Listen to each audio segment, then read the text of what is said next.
In the last episode of Season 2, we have seen the appearance of the Monster Association organization, the fight between Silver Fang and Garou, and the destruction of Elder Centipede by Saitama.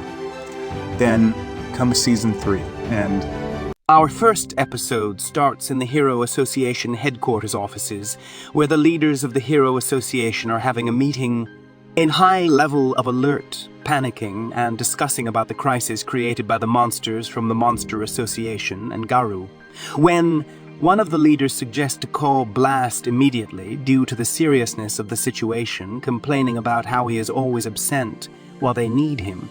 After all, he is their top rank 1 S-class hero. At the meeting, call Blast. Call him at once. He's our top-ranked hero, and yet he never takes action. Everything about him is kept secret, save for his hero name. I find that to be inconceivable, said one of the leaders. It is impossible for us to order Blast to do anything. He will only perform acts of heroism of his own free will, said another one. He refuses to be bound by anyone and hates being in the limelight. Thus, he has refused to publish his identity and background in the hero directory. And yet, despite all that, we have decided that he is worth giving special treatment. The discussion keeps going, everyone saying his piece. But in reality, he's still human, is he not? Talking about Garou. Is there truly a human in existence who can oppose our S-class heroes with nothing but their bare hands? I find it hard to believe. Your strategy sounds useless. Our S-class heroes. What's that supposed to mean? Even at this stage, you're still treating them as products. Silver Fang making contact with Garou, but still failing to finish him off was completely beyond my expectations. I have tremendous confidence in his skills, after all. However, he was still able to inflict grievous wounds on Garou, and as a result, the odds of Garou appearing before us as a member of the Monster Association's army when we inevitably clash are exceedingly low. We can think of that as a positive outcome. This was so unexpected that I can hardly believe it, talking about the destruction of the Elder Centipede. But this is a feat that only he could have pulled off. We're incredibly lucky to have King as our ally, thinking that King was the one who defeated Elder Centipede while it was Saitama instead, as we all know. However, as for the hero hunter, we had left Garou's capture in Silver Fang's hands, and yet it seems he has failed. How do you plan on addressing this? Shichi, if we continue to allow heroes to be hunted, our positions will be in jeopardy. The Hero Association as a whole will cease to function. Garou is no longer just a human. I would like him to be officially categorized as a monster. The next time he appears, I believe we should issue a warning with a disaster level of dragon, as well as call for a special summons. However, when humanity is in peril and must be saved, he will surely take action, talking about Blast. Then, suddenly comes Mr. Narinki, one of the Hero Association executives. The one's son was kidnapped by Monster Association, if you all remember, while trying to be protected by the S-class hero Metal Bat just before Garou showed up. What nonsense are you spouting? That time is right now. As we speak, we are already rushing to pinpoint the location of the enemy's base. I fully understand your pain and distress, but you need only wait a little while longer. We ask for your patience as we work to ensure that this mission will be a success. Who are you? I am Sekingao, the commander of this rescue operation. It is a pleasure to make your acquaintance. Mr. Narinki, people trying to calm him down. My son has been abducted by monsters. Please, calm yourself. Nearly 24 hours have passed since then, and we still haven't retaliated. What is the meaning of this? For what reason do you think I've been pumping so much money into this operation? I shall give you my word. We will rescue him at any and all costs, said Sekingao, the commander of the rescue operation. Later, the first heroes selected for the rescue operation arrive at the Hero Association headquarters. We see the S-class heroes Pig God, Tatsumaki, and Superalloy Blackluster entrance. Tatsumaki expresses her annoyance at the monster's tactics and her confidence in her abilities. Those monsters sure are using some underhanded means. What a bother. But, well, if they didn't do at least that much, they'd have no chance against me. They're just that afraid of me, aren't they? Said Tatsumaki. Child Emperor is working as fast as he can, said Sekingao. And during that time, we see Child Emperor working on his machines, trying to locate the Monster Association's hideout, which he hasn't found yet. I've got multiple robots probing the underground routes that Elder Centipede used, but the search area is so huge. It may take a little time. I've got 3 days to work with, right? Said Child Emperor. There are only 2 days remaining, replied one of the Hero Association members. Urge. No sleep for me, I guess. Back to the S-class heroes who arrived. Tatsumaki suggests destroying the Z-City ghost town, but Sekingal urges caution due to the hostage situation. It's somewhere in the Z-City ghost town, right? Want me to take the whole place, go kaboom, and reduce it to rubble? Said Tatsumaki. As we are dealing with a hostage, we would like you to please tread carefully. Please do not take these foes too lightly. They are quite formidable, replied Sekingal. Yeah, whatever. I've had more than enough of your gross overestimation of our enemies. Was that the only thing you called us here for? Just to give us another one of your meaningless warnings? If you say so, all the more reason for you to get your job done and round up the team, then who are we waiting for? Said Tatsumaki. The Monster Association gave us 3-day ultimatum. Ship. We still have time. I'm sure that the remaining heroes will hurry back to us as soon as they get their preparations done, replied Sekingal. Then he informs the present heroes about Drive Knight's disappearance and the likelihood of his defeat. It appears that the ES-class hero Drive Knight found the Monster Association hideout and went there alone. All alone. But why? Superalloy Blackluster, surprised by Drive Knight's decision. Overconfident, surely. After all, he's never lost a battle before. And yet, we lost signal from his communicator since yesterday. Drive Knight has been defeated. That's the most likely hypothesis, said Sekingal. Shortly after, a second group of heroes, including S-class, the A-class heroes, arrives at the Hero Association headquarters. It's the S-class hero Atomic Samurai with his disciples, the A-class heroes Ion, Okama Itachi, and Bushi Drill. Stay in standby. Why? What? A child is in danger, said Atomic Samurai. How clueless can you get, Atomic Samurai? You're kinda reeking of blood too, said Superalloy Blackluster. That would be because we spent the entire day searching for hidden monsters, climbing the tallest mountains, probing into the deepest caves, and killing. Sorry for the bad news, but we found no signal of the Monster Association hideout, replied Atomic Samurai.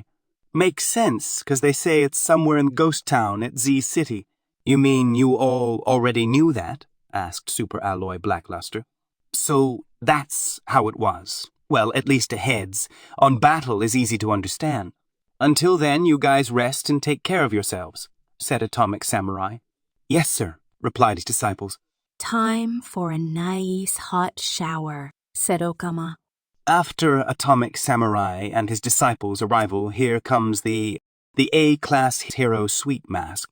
Oh, my love, said Okama. And here I thought the attack team was supposed to be the cream of the crop only. I wonder why we got low performers around. This isn't a picnic party, you know. If you want to bring along your merry little fellows, will you take responsibility for the consequences? Atomic Samurai? I believe small fish should only be tasked with other small fish. You get my point, right? If they kick the bucket early, I couldn't care less. But what if they're taken as hostages or human shields? It risks increasing our troubles a lot. Could you just order them to, I don't know, commit seppuku or something if they're taken, he added. So in other words, what Sweet Mask is suggesting here is that Atomic Samurai's disciples should commit suicide if they are caught by the monsters during the battle. Yes, you will all have understood that he's just trying to make fun of them. Hey, take it easy, pretty boy, said Superalloy Blackluster. Sweet Mask, are you come too? Asked Atomic Samurai. Of course. I was in the middle of a concert tour, but these monsters broke right into it and made a mess of everything. Replied Sweet Mask. I see. My pupils are pretty strong, you know. I'll ask them to protect the little isle boy when he gets himself in trouble. You can relax now. In trouble. I'm shocked to know someone still doubts my battle power. Look, it's easier to manage it all from A class. But If I had any reason to, I could rise to S-class whenever I wanted. I guess I should rephrase this so that even a simple mind could follow it.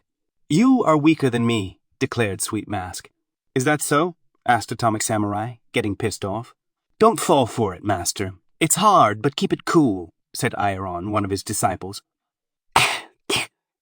During that time, the S-class hero zombie man keeps following the gorilla, hoping he will lead him to the Monster Association hideout, unaware that the gorilla is not a member of the Monster Association. He arrives at one place, in front of a small building, thinking that was the Monster Association hideout. Doesn't look like much, but this is it, this small, unassuming building. Got ya! What? Said Zombie-Man. And on the other side, the S-class hero Perry Prisoner returns to the prison and discovers that some prisoners have been turned into monsters and taken away by a monster who broke into the prison. So the prison director assigns him the task of going after that monster. Director, are you sure I can just walk right out of the front door for everybody to see? Said Perry Prisoner. These are so-called extrajudicial measures, replied the prison's director before adding, for your information, every single time you've broken premises to play hero counted as an infraction. I will never accept how the Hero Association happily reserves a seat for the likes of you. But this time, only I'm turning a blind eye. One monster, one single cat-shaped creature turned an entire group of prisoners into monsters and took them away. Countless brave officers tried to intervene and were killed on the spot. You are one of those heroes outside, aren't you? Boss convict? Get the bastards for us. Got it. I will let them know just how much I appreciate the way they've trashed the place while I was away, said Perry Prisoner. Boss, hold on. I've knitted a new sweater for you, boss. If I like it, give it a try, said one of the prisoners from the prison.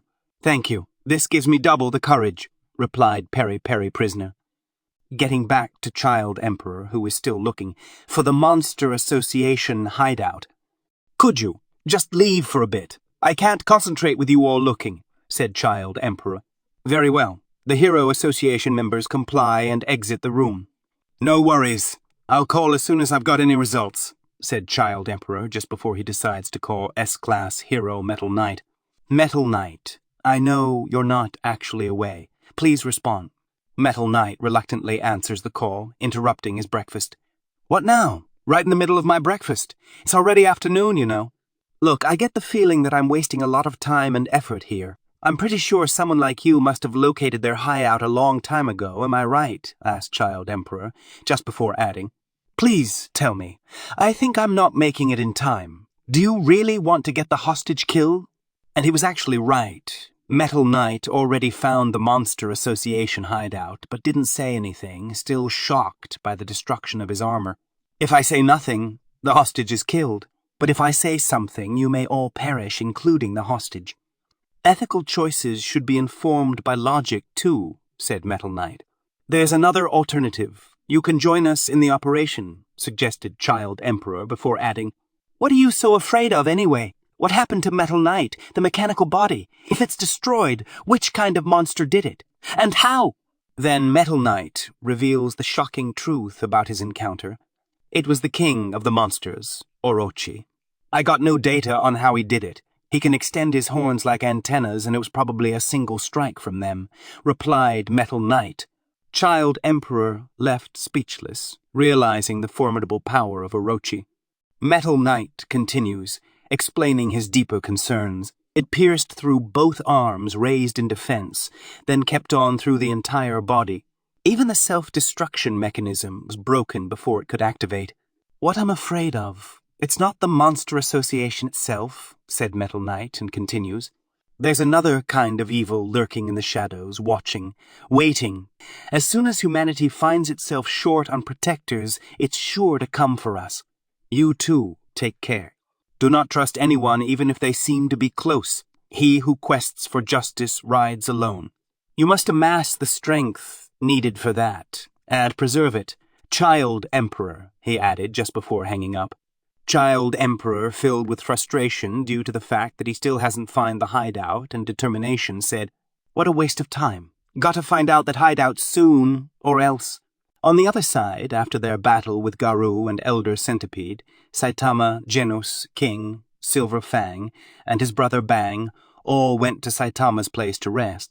Later on, at Saitama's apartment, the B-class hero Fubuki arrives. "Saitam, who the hell are you?" asked Fubuki, surprised to see Bang opening the door.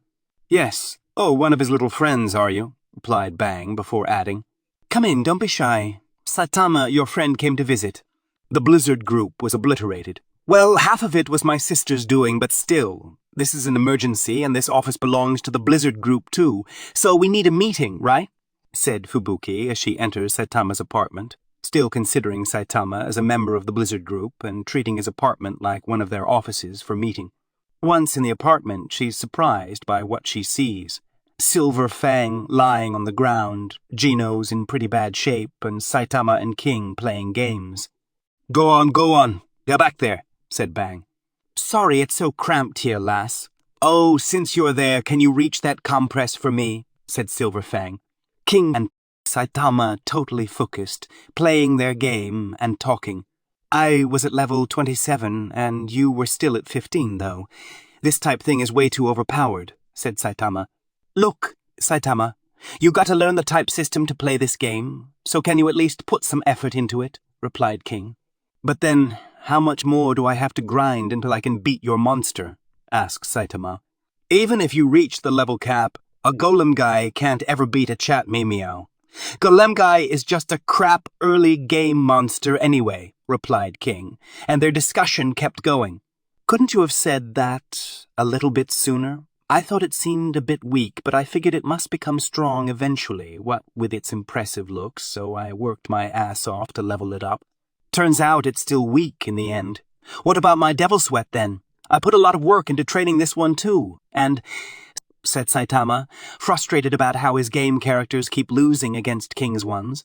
"That one sucks too. Actually, all the strong monsters are cute ones," replied King. "Bah, enough. After today, I don't want to play this game anymore," said Saitama. "What's going on here?" said Fubuki, quite confused. 1, 2, and oof, still hurts all over," said Bang while sitting on the ground. "Huh, so you came to hang out with us again, Fubuki?" asked King after seeing Fubuki. Saitama, on the other hand, still focused on the game, said, "Hey, King, how come the monsters I raised for so long died with a single hit of yours? I did so much grinding for their levels." "Why are you here, Blizzard of Hell, Fubuki? Be forewarned that we're taking no disciples," said Genos. Saitama and King continue playing their game, not minding too much what's going around. "It's the type advantage. Your golem guy is a full-on pure earth type, so it's weak to the wind attacks of Chat Meow," replied King to Saitama's previous question. "Why the hell is earth weak to wind?" added Saitama.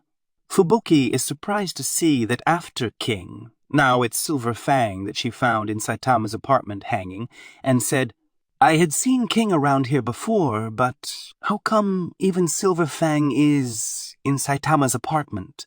I was fighting just now too. Young Saitama was very kind to let me rest here. Raised a bit of a ruckus I did, and now my back is killing me," said Silver Fang. "For me, it's my knee. It's been a while since we tried the roaring aura void ripping fist. It got to my joints," added Bang. "Is that so? I suppose it must have been a terrible battle," said Fubuki before adding.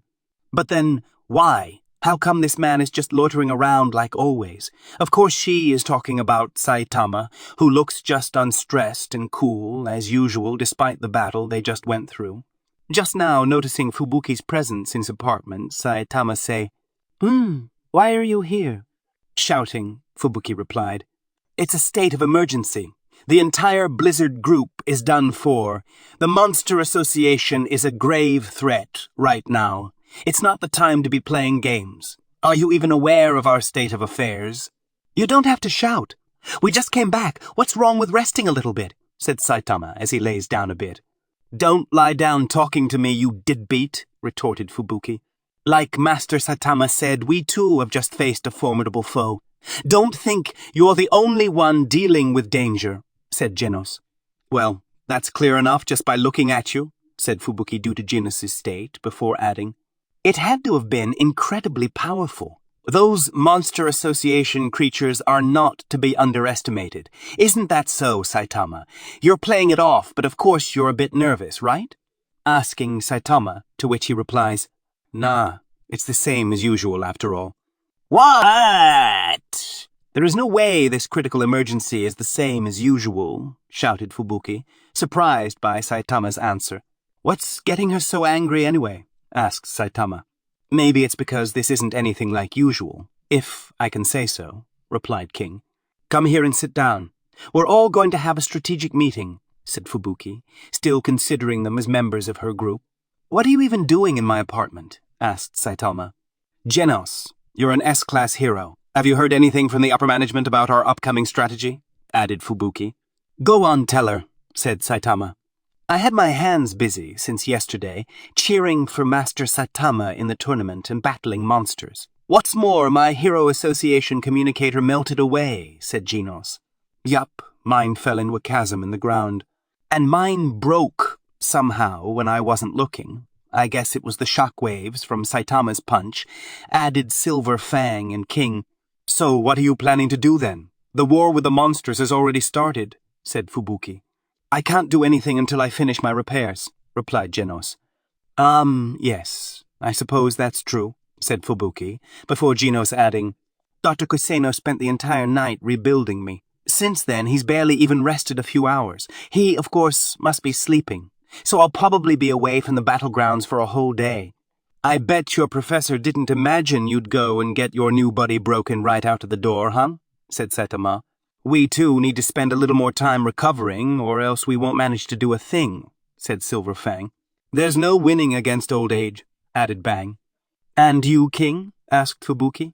It appears that I will be required in handling separate case, replied King. So the only ones left are me and Saitama, said Fubuki, before adding, Here we are then. What do you think? The headquarters must have a special task force strategizing right now. Given the situation, the conduct of us B-class heroes is guaranteed to impact later evaluations. If we can go out and make a difference, then... But Saitama not paying much attention to what she says. Are you even listening? The enemy this time is a large organization? An organization somehow put together by the monsters who are inherently egoistical? Well, I suppose it's not so much put together by a group. It's very likely that some powerful boss is coercing them. You're right, a monster association, eh? Retorted Silver Fang before adding, If Garou is added to their ranks, things might get bad. Yes, that was probably our last chance at fighting Garou alone, assuming their ranks probably have more fellows as strong as that centipede then. It's hopeless. Bang better give up on playing the hero. Added Bang. Did ya hear it, Saitama? Sounds like the hero hunter you wanted to meet was at the scene. You've passed each other, though, said King. Yeah, they told me on the way back. Apparently he's hunted a whole bunch more heroes, replied Saitama, before adding, I'll look for him now, duh. Once I find out this Garou dude, I'll just beat the frig out of him. Also, we need more cabbage, so I'll buy some on the way back. Fubuki realizes that they still aren't interested in joining her group and aren't really minding her meeting stuff, said, Just when I thought I had them cornered, he slips through the net once again. Getting Saitama and his crew to join us is proving to be harder than expected. Saitama, more concerned about catching Garou, seems to not really mind anymore what was going on around him, talking to himself, said, The bastard, especially the way he never shows up to hunt me. I can't forgive it. Is it because I'm just the caped baldy? Saitama? Master, said King and Genos. I'll be out for a while, said Saitama, before leaving the room. Have you found out where Garou is, Master? Asked Genos. During that time, Mr. Narinki, on his side, decided to task his personal private squad, a group of mercenaries, with the rescue of his son. Seeing how long the Hero Association was taking to take action, he decided to act on his own and not wait for them. Mr. Narinki talking to his private squad. The Hero Association is totally useless. So, you lot, listen to me. Even now as we speak, my dearest son is trembling in the dark waiting for help. So head at once to the Z City uninhabited zone. Find out their hideout. And save my son Waganma. The battlesuits you're wearing are a secret weapon development, acquired through special routes. Their firepower far surpasses anything these pro-heroes can do. Engage their full power and exterminate every monster on the spot. Upon report of success, you'll receive the full remuneration. And after you bring back Wagon Ma unharmed, you'll get so much money that even your grandkids won't need to work. Narinki's private squad is composed of Tongara, the leader, Soshi, Chimpy, Asami, Noria, Sanshon, and Gomago. "Go!" said Mr. Narinki after finishing his speech. On the other side, we see Sonic analyzing his body after eating the monster cell that was given to him to see if there were any changes. "Well, I never promised to join forces with the monsters. I'll use my power however I see fit. It's not up to others. Saitama is my only target. By the way, the new power I'm feeling," said Sonic. But in reality, Sonic just lost 2 kilograms from diarrhea. The cell didn't have any effect on him. This is probably due to the fact that he cooked it before eating it. "There are major changes taking place in my body. My body feels lighter. This feeling will take time to get used to," said Sonic, thinking that he gained a new power, and added, "So this is monsterification, though my outward appearance hasn't changed all that much. We wonder why." Here comes the end of this first episode of Season 3. Thank you all for watching. For the next episode, please just leave a like on this episode and subscribe to the channel so you don't miss it. Also, feel free to share your thoughts in the comments below, and if you have any suggestions or advice, we would love to hear it. Once again, thank you all for watching, and have a wonderful day, dear heroes. See ya!